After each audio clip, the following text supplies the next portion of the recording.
Ассаляму алейкум! Здравствуйте, дорогие друзья! С вами Эльдар Шарипов. Добро пожаловать в мой мир кулинарии, где я открою вам секреты приготовления блюд. А приготовлю я сегодня кубите, картофель с курдюком и яичницу шакшуку.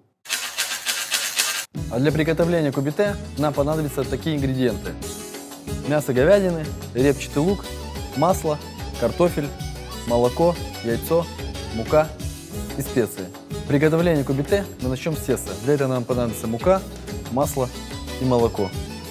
Берем миску, добавляем 2 чашки просеянной муки. Затем добавляем 100 грамм сливочного масла.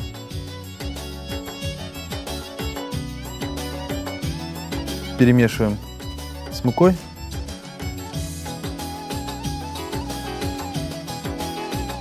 Мы добавили масло, вымесили. У нас сейчас тесто получилось рыхлое. Добавляем полстакана молока. И дальше аккуратненько вымешиваем.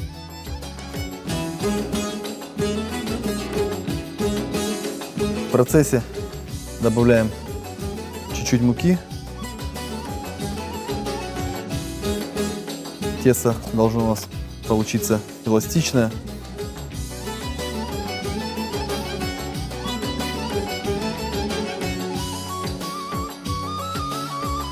Переместимся на стол, отставим нашу миску, дадим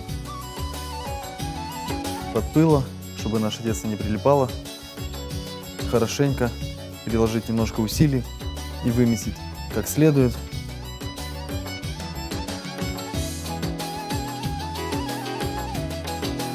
Тесто хорошо вымесилось. Сформируем. Отставим нашу миску.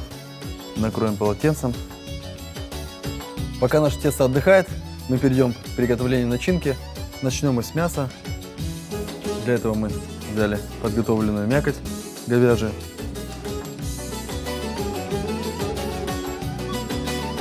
Она уже зачищенная, хорошая. Сейчас мы нарежем ее на кубики. Кубите – одно из самых распространенных крымско-татарских блюд. Считается семейное блюдо. Блюдо принято есть полным составом семейным. Пирог издавна является одним из символов крымско-татарского стола. В классическом варианте он, конечно, готовится с мясом, с луком и картофелем. Но также кубите можно готовить с другими наполнителями, в том числе и с тыквой, и с курицей. Как любой пирог, можно использовать любую начинку, которая имеется под рукой. Кубите можно делать и вовсе без мяса, с луком и грибами, с картофельными грибами. Вот такими красивыми кубиками нарезаем наше мясо.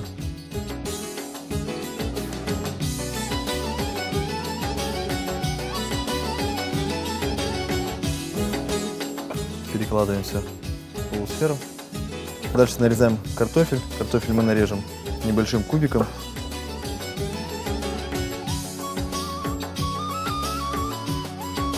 Картофеля будет достаточно. Не хотелось бы, чтобы наше кубите перенасыщено было этим продуктом. Побольше мяса. Мясо даст свой сок. Кубите будет сочное, вкусное.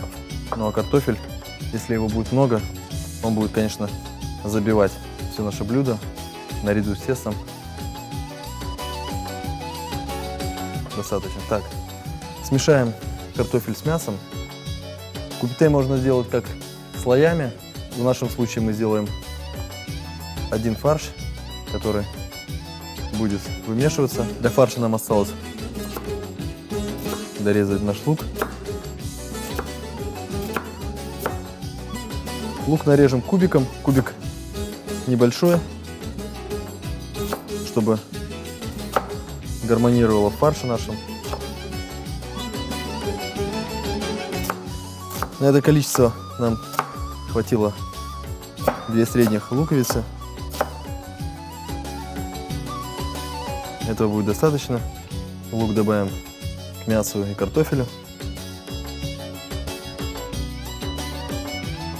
Мы нарезали наш фарш. Сейчас мы доведем его до вкуса, поперчим, подсолим.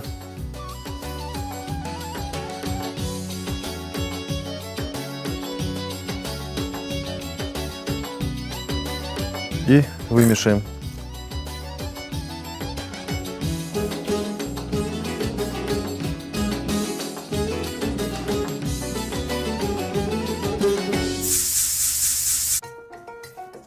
Итак, наше тесто уже подошло.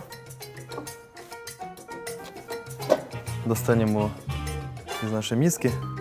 И сейчас самое главное разделить тесто на две неравных части. Почему неравных? Потому что низ будет чуть больше. Когда мы накроем верхним коржом, у нас был небольшой запас для того, чтобы закрутить косичку. Я думаю, вот так вот будет отлично. Отставляем кусочек, который поменьше, в сторону, а кусочек, который побольше, будем раскатывать и выкладывать на противень. Берем больше кусочек теста, возьмем муку, она нам сейчас пригодится. Чуть присыпем наш стол, чтобы наше тесто не прилипало. Сформируем правильный кусочек.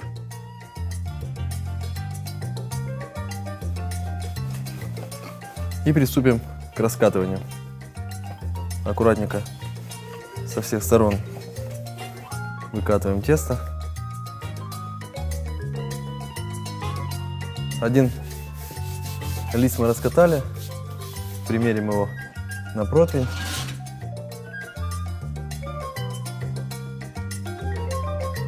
Для этого мы снимем подпыл. Аккуратно переложим.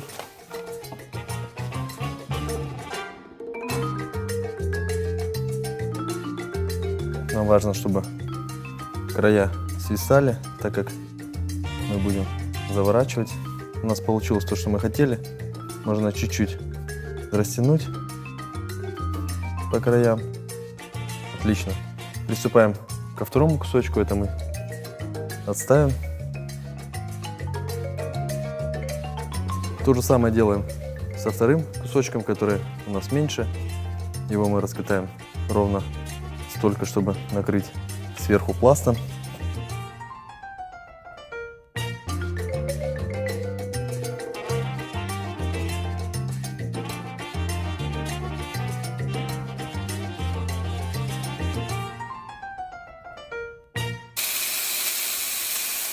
Второй пласт тоже раскатали, но мы сейчас его аккуратненько соберем.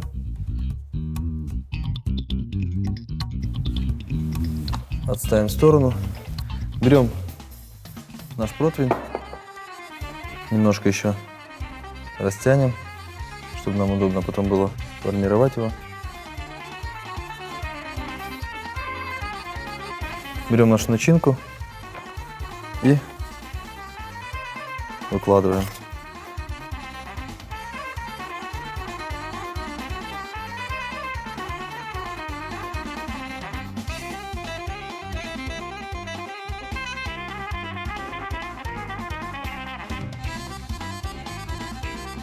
Высыпали начинку, и сейчас мы аккуратно, равномерно распределим по всему коржу, в каждый угол, и аккуратненько разровняем по всей площади. У нас так вот красиво получилось. Сейчас, пока начинка на месте, мы аккуратненько еще растянем края, для того, чтобы мы смогли сформировать. И берем наш верхний пласт, выкладываем поверх. Как раз практически получилось то, что надо. Закрыли все края. Само слово коп-эте в переводе с тюркского обозначает много мяса. В принципе, что является правдой, так как начинки именно мясной больше, чем всего остального. Сейчас мы красиво закрутим наши края по кругу, чтобы наш пирог, наше кубите не раскрылось при запекании.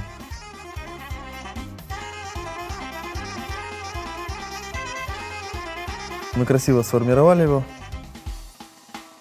Асал сделал за малым. Отделим сейчас желток от белка и смажем наше кубите и отправим в духовку запекаться.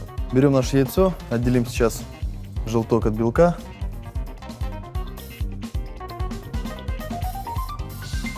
Белок нам не пригодится, а вот желток даст нам румяную корочку. Вливаем обратно, разминаем желток и аккуратно смажем наше кубите. Смазали наше кубите желтком. Ставим заранее уже разогретую духовку.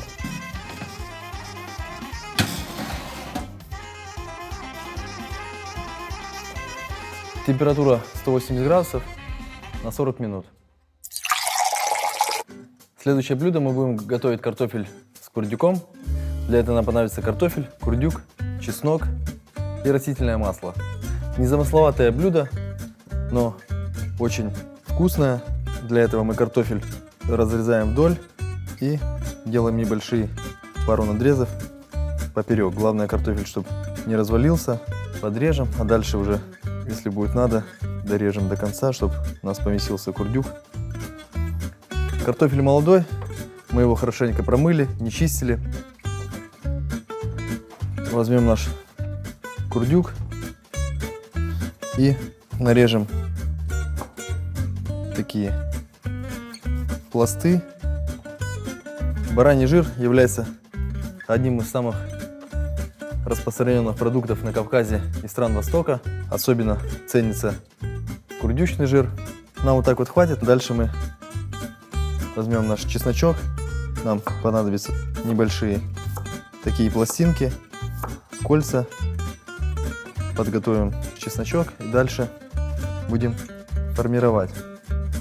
Еще чуть-чуть подрежем, чтобы картофель мог достаточно раскрыться, чтобы мы могли поместить туда сам курдючный жир. Аккуратненько, не спеша, вводим его по центр самого картофеля. Рядышком добавим чеснок. Чеснок даст аромат, вкус, и он останется внутри картофеля. Также разрежем на половинки и добавим в боковые отверстия картофеля.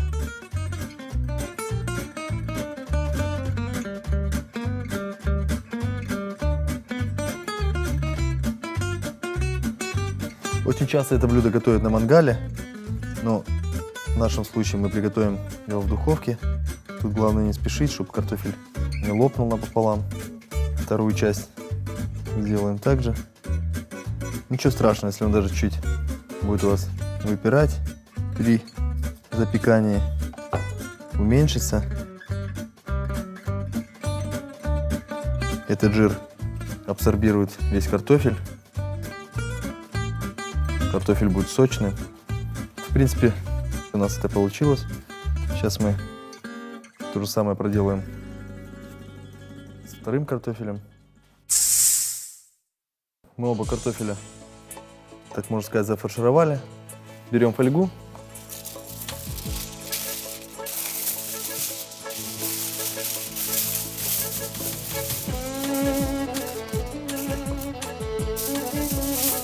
Складываем напополам. Берем наш картофель, немножечко проливаем маслом, подсаливаем и перчим. Дальше закрываем наш картофель так, чтобы в процессе запекания он не развалился. Закрутить плотненько, отставляем в сторону. То же самое делаем со вторым картофелем.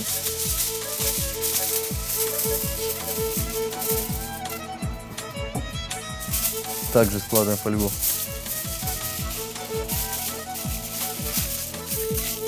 пополам Поставили наш картофель. Смажем маслом. Также поперчили и посолили.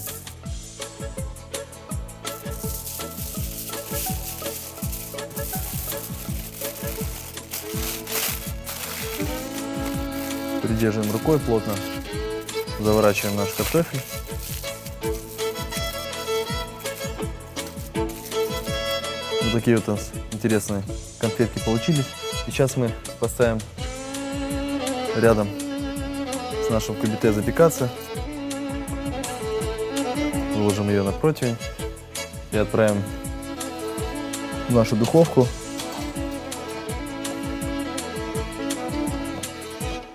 Ставим наш картофель запекаться и приступаем к приготовлению яичницы шакшука.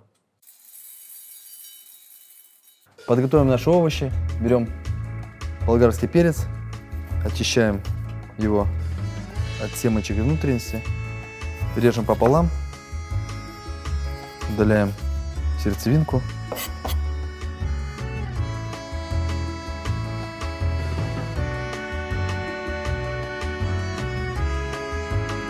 И нарезаем небольшим кубиком.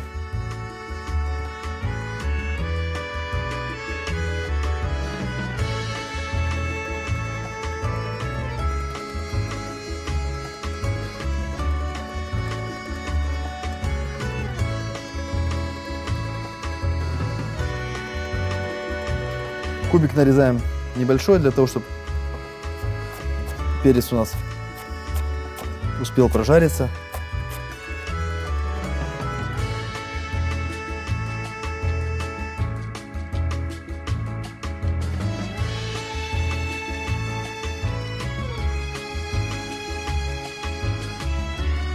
Перец нарезали.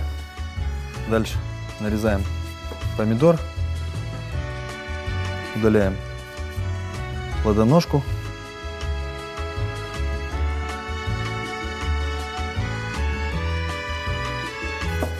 Помидоры также режем небольшим кубиком.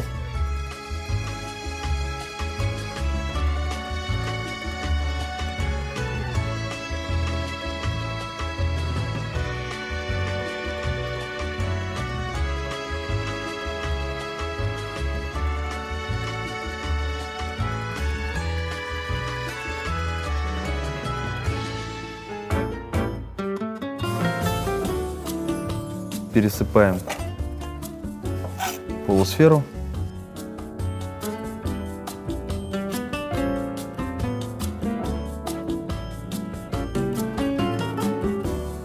Берем 2 зубчика чеснока и также мелко нарезаем.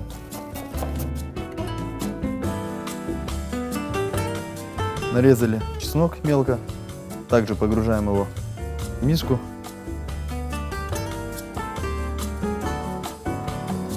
Дальше мы нарежем зелень. Нам понадобится микс зелени, петрушки, немножко укропа и пару листиков базилика. Также мелко подрежем.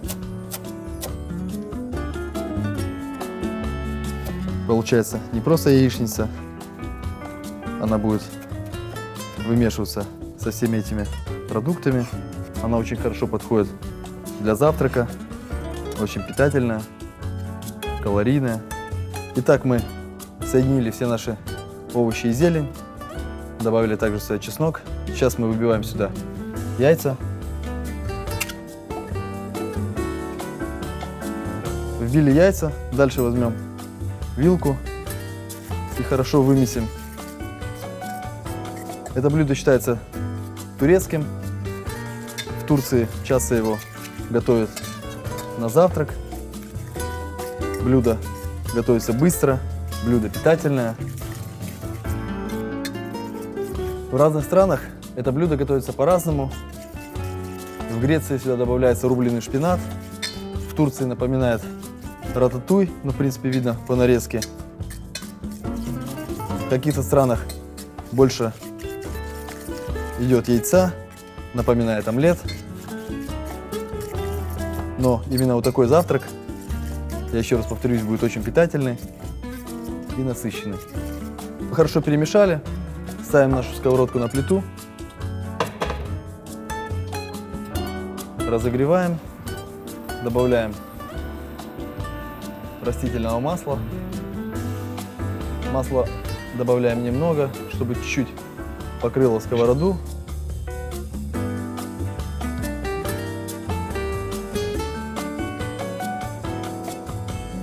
Сковорода нагрелась, масло раскалилось. Дальше мы отправляем это все на сковороду.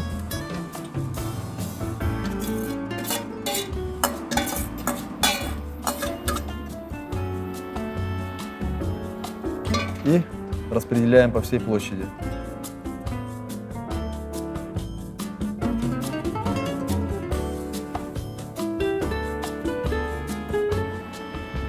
Надо, чтобы наша яичница схватилась. Яичница пожарилась, отключаем плиту, выкладываем ее на сервировочную тарелку.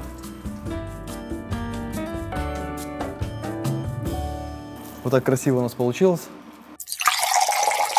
Итак, наша яичница готова. А сейчас мы будем доставать наши кюбите и картофель из духовки. Они тоже приготовились. Достаем наши кюбите. Красиво подрумянилось.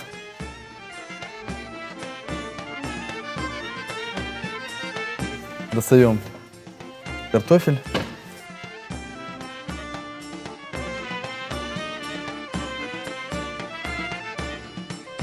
Выложим на доску. Так, посмотрим, что у нас получилось. Замечательно, очень вкусно пахнет. Чувствуется чесночок.